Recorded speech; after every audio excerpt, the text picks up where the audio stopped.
이사야 6장 1절부터 5절 말씀.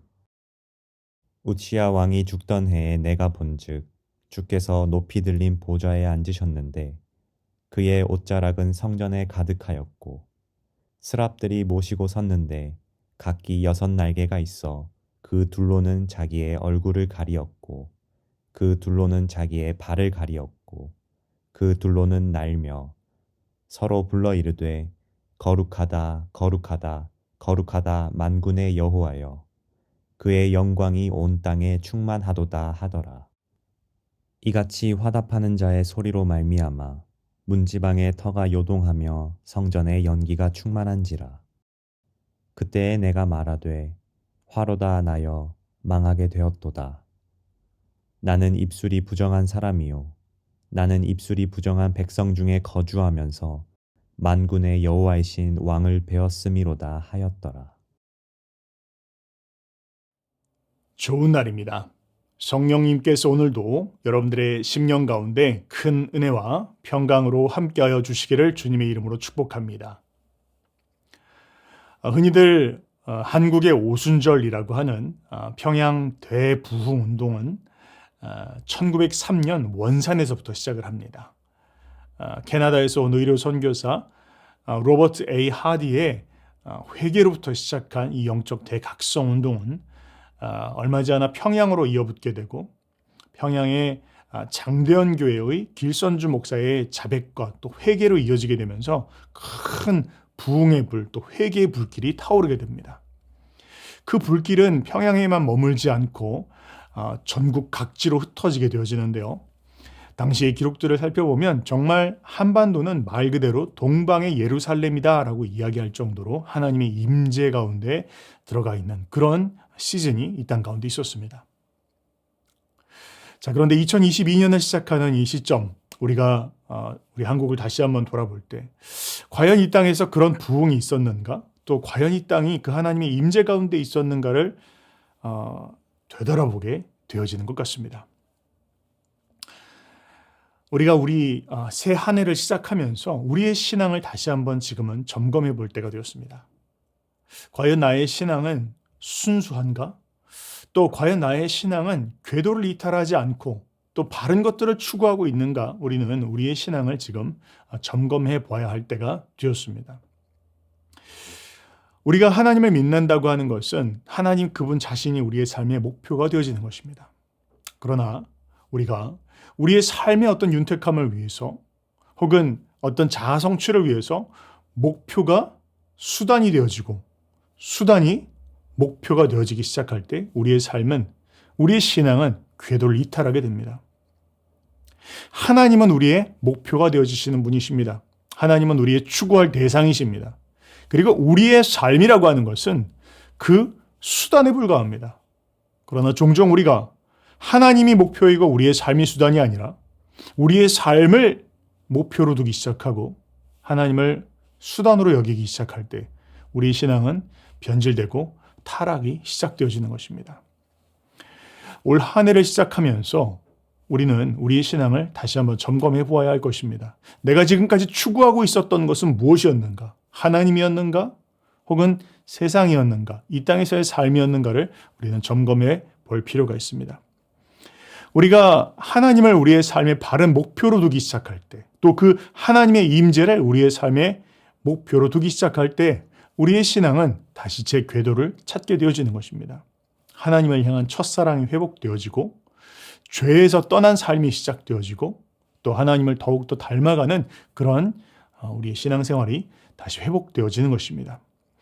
이 2022년을 시작하면서 우리가 하고 있는 이 하나님의 임재를 추구하라는 이 말씀 시리즈를 통해서 우리가 더 그 하나님의 우리의 신앙의 본질로 더 가까이 나아가는 그런 시간들이 되어지기를 주님의 이름으로 축복합니다. 오늘은 우리가 하나님께서 우리의 삶에 임재하시게 되었을 때 우리의 삶에 어떤 일이 나타나는가, 어떤 현상들이 나타나는가 이런 일들을 한번 생각해 보기를 원합니다. 자, 우리가 하나님을 추구하고 또 하나님의 임재를 우리의 삶 가운데 나타나는 것을 우리는 사모합니다. 그 어떤 것보다 우리가 바라는 것은 하나님이 우리의 삶 가운데 나타나시는 것입니다. 이건 돈으로 살 수 있는 것이 아닙니다. 이것은 다른 그 어떤 것보다 우리의 신앙에 우리가 어떤 잘 되는 것, 우리가 형통한 것, 혹은 우리가 치유받는 것, 그 어떤 것보다 더 중요하고 더 추구해야 할 것은 바로 하나님의 임재가 우리의 삶 가운데 함께하는 것입니다. 자, 근데 그 하나님의 임재가 우리 삶 가운데 나타났을 때 우리가 경험하게 되어지는 나타나는 현상들은 어떤 것이 있을까요? 오늘은 그 부분들을 함께 생각해 봅시다. 자, 첫 번째, 하나님의 임재가 우리의 삶 가운데 임하게 됐을 때 나타나게 되는 일은 바로 하나님을 두려워하게 되어지는 것입니다. 이 두려움은 그냥 어떤 무서움이 아닙니다. 이 두려움은 하나님을 경외하는 마음이 일어나기 시작하는 것입니다. 죄를 지은 인간은 필연적으로 하나님 앞에 나아갈 때 하나님을 향한 두려움과 또 경외하는 마음을 갖게 되어집니다. 위대한 하나님의 종이었던 모세조차 타오르는 떨기나무에 불을 보면서 그 신비로움 가운데, 그 신비로움 가운데 나가게 됐을 때 그 타오르는 떨기나무에서의 음성을 들으며 모세야, 내가 선 곳은 거룩한 곳이니 내 신을 벗으라라는 그 음성을 듣는 순간 그는 이곳이 하나님께서 임재한 곳이구나라는 것을 그는 느꼈습니다. 그리고 그가 하나님의 임재를 경험하자마자 고백하게 된 것은 바로 모세가 하나님 배웠기를 두려워하며 그의 얼굴을 가렸더라, 그렇게 성경은 이야기하고 있습니다. 하나님의 임재 가운데 서 있을 수 없다라는 것을 그는 인식했다라는 것 뿐만 아닙니다. 우리가 잘 알고 있는 것처럼 선지자 이사야는 하나님의 성전 가운데 하나님의 임재가 가득한 것을 경험하였습니다. 그런데 그가 본 것은 천사들이었습니다. 스랍 천사가, 날개가 6 달린 스랍 천사가 2개의 날개로는 자기의 얼굴을 가리고 2개의 날개로는 자신들의 발을 가리며 날고 있는 모습들을 보게 되었습니다. 심지어는 천사들조차 그 하나님의 보좌 앞에서, 그 임재 앞에서는 자신의 얼굴과 자신의 발을 가리지 않고서는 설 수 없다라는 것을 그는 알았던 것입니다.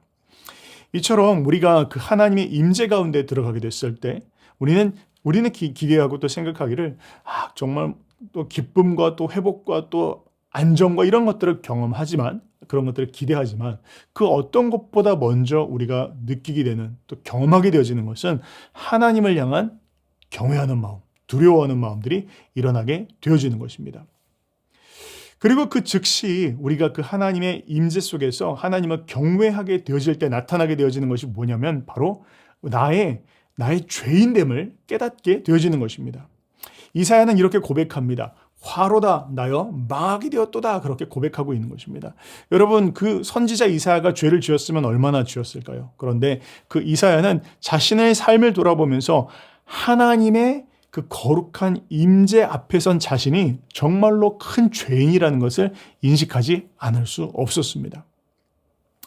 후에 보면 다니엘도 히데겔 강가에서 하나님의 영광의 임재를 경험하게 됩니다. 불꽃과 같은 눈빛을 하고 있는 하나님의 임재 앞에 선 다니엘은 이렇게 고백을 합니다. 10장 8절에 이 큰 환상을 볼 때 내 몸에 힘이 빠졌고 나의 아름다운 빛이 변하여 썩은 듯하였고 나의 힘이 다 없어졌으나. 무슨 말입니까? 하나님의 임재 가운데 서게 되면 우리는 하나님 앞에 선 나의 존재를 바라볼 때 마치 내가 그동안 자랑했고 내가 사람들 앞에 내세울 만하다고 생각했던 것들이 썩어질 것에 불과하다는 것을 인식하게 되어진다는 것입니다.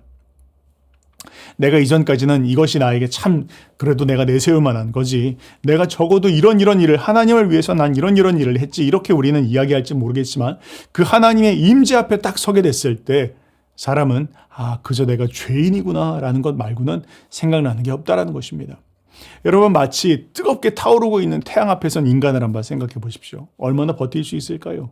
그가 어떤 것으로 되어졌던지 간에 사람은 그 태양 앞에 서 있을 수 없는 것이나 마찬가지로 하나님의 그 영광의 임재 가운데 서게 됐을 때 사람은 자신의 속에 있는 깊은 의도, 동기, 그 모든 것까지 드러나게 되면서 우리가 죄인이라는 것을 깊이 고백하게 되어진다는 겁니다.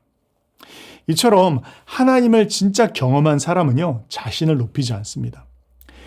심지어는 어떤 천국에 갔다 왔다라고 하고, 심지어는 내가 하나님과의 임재를 매일매일 하나님과 얼굴과 얼굴을 맞대며 이야기한다라고 하는 그런 사람들조차 만약 그가 하나님을 높이지 아니하고 자신을 높이고 있다면 그것은 거짓말입니다. 하나님을 진짜 경험한 사람들은 정말로 겸손합니다. 하나님 앞에 내가 아무것도 아닌 존재라는 것을 그는 알고 있습니다. 자, 우리가 베드로에 대해서 잘 알고 있습니다. 베드로는 물고기 잡는 데 있어서는 정말 뼈가 굵었던 사람이었죠. 그런데 예수님께서 그에게 말씀하실 때 그는 예수님의 말에 의지해서 별로 탐탁치 않았지만 그물을 내립니다. 그리고 어마어마한 물고기를 건지게 됩니다. 그리고 그가 눈이 열려서 자기 앞에 선 이분이 정말 하나님이라는 것을 깨닫게 되었을 때 그는 이렇게 고백합니다. 주여, 나를 떠나소서. 나는 죄인입니다. 라고 그는 고백하게 되더라는 것입니다. 이처럼 하나님을 진정 경험한 사람은 겸손하게 되어집니다. 또 반대로 이야기하면 정말 우리가 하나님의 그 임재를 경험하기를 원한다면 우리는 교만하지 않아야 합니다. 우리의 마음을 낮춰야 합니다. 우리가 있어야 될 자리, 겸손의 자리로 내려가야 하는 것입니다. 그래서 세 번째, 하나님의 임재를 경험하게 되면 우리가 찾아오게 되는 것, 깨닫게 되어지는 것이 뭐냐면 그것은 바로 우리에게 통찰력이 생긴다는 겁니다. 영적인 안목이 열린다는 것이죠. 왜 그렇습니까? 당연한 것입니다. 하나님이 어떤 분이신 줄 알고 내가 누구인지를 깨닫게 되면 내가 있어야 될 자리를 알게 되는 것입니다. 내가 이제까지 앉지 말아야 할 자리에 앉았구나. 이제까지 내가 하지 말아야 할 행동들을 하면서 살고 있었구나라는 것을 깊이 깨닫게 되는 것입니다.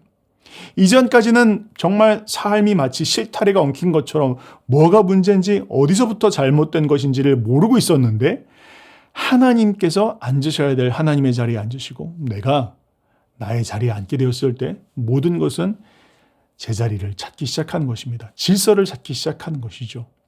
그때 우리의 삶에 일어나는 모든 일들에 대해서 세상의 사물들에 대해서 바른 영적인 안목, 통찰력을 가지고 판단할 수 있는 눈이 열리게 되어지는 것입니다.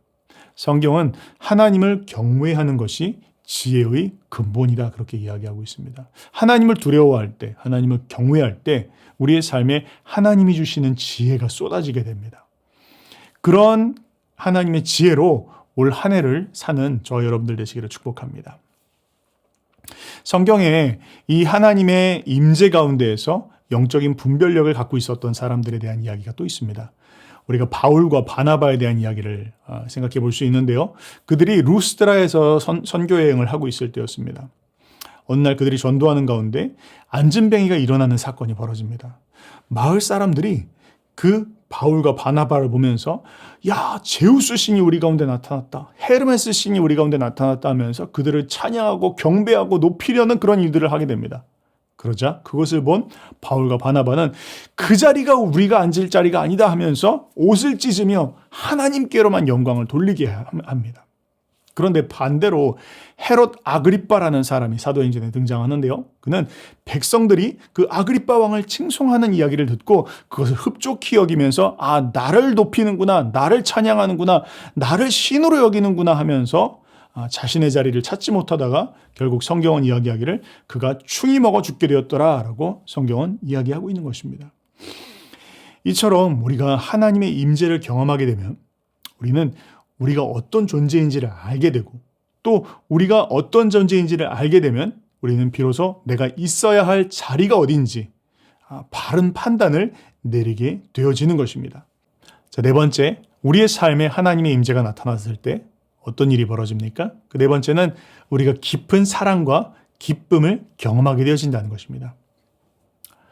하나님은요, 우리가 슬퍼하면서 근심 가운데 죄책감 속에서 눌려하면서 신앙생활하는 것을 원치 않으십니다. 하나님은 우리의 기쁨이 회복되어지기를 원하십니다. 하나님은 우리가 깊은 사랑을 경험하기를 원하십니다.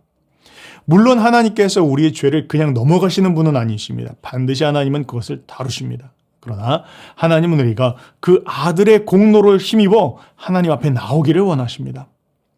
아이러니하게도 깊은 하나님 앞에서의 회개의 시간을 지나간 사람들이 하나님께 더 큰 사랑을 경험하게 되고 기쁨을 누리게 되어진다라고 성경은 이야기하고 있습니다. 다윗은 이렇게 고백합니다. 시편에서 그는 그의 노여움은 잠깐이요 그의 은총은 평생이로다. 저녁에는 울음이 깃들일지라도 아침에는 기쁨이 오리로다. 그렇게 이야기하고 있는 것입니다. 그렇습니다. 하나님은 우리가 영원히 슬픔 가운데 또 죄책감 가운데 시달리며 살기를 원치 않으십니다. 결국 우리를 하나님의 임재 가운데에서 하나님은 우리의 마음을 회복시켜 주시기를 원하시고 하나님이 얼마나 나를 사랑하시는지 또 내가 그 하나님의 깊은 사랑 가운데 구원받은 자라는 것에 대해서 그 기쁜 감격을 신앙의 감격을 하나님은 회복시켜 주시기를 원하시는 것입니다. 사랑하는 여러분, 올 한 해를 시작하는 이 시점 우리의 신앙을 다시 한번 또 되돌아볼 수 있는 시간이 되었으면 좋겠습니다. 과연 나는 하나님이 또 그 하나님의 그 임재를 추구함이 나의 삶의 목표가 되었는가? 혹은 수단이어야 할 나의 삶의 그 어떤 편안함과 안락함과 성취와 만족이 나의 목표가 되어서 나는 하나님을 그저 수단으로 여기면서 신앙생활을 해오고 있지 않았는가? 한번 돌아보았으면 좋겠습니다. 그리고 그 하나님을 추구하기 시작할 때, 하나님 앞에 바르게 나가기 시작할 때 하나님은 하나님이 누구신지를 알려주실 것입니다. 그리고 또 내가 누구인지를 깨닫게 하실 것입니다. 그리고 내가 있어야 할 곳이 어딘지도 알게 하실 것입니다. 그리고 그 무엇보다 우리의 심령 속에 하나님의 사랑과 기쁨을 다시 회복시켜 주실 것입니다. 그 기쁨의 가운데, 그 기쁨 가운데, 그 사랑 가운데 한 해를 시작하시는 저와 여러분들 되시기를 주님의 이름으로 축복합니다.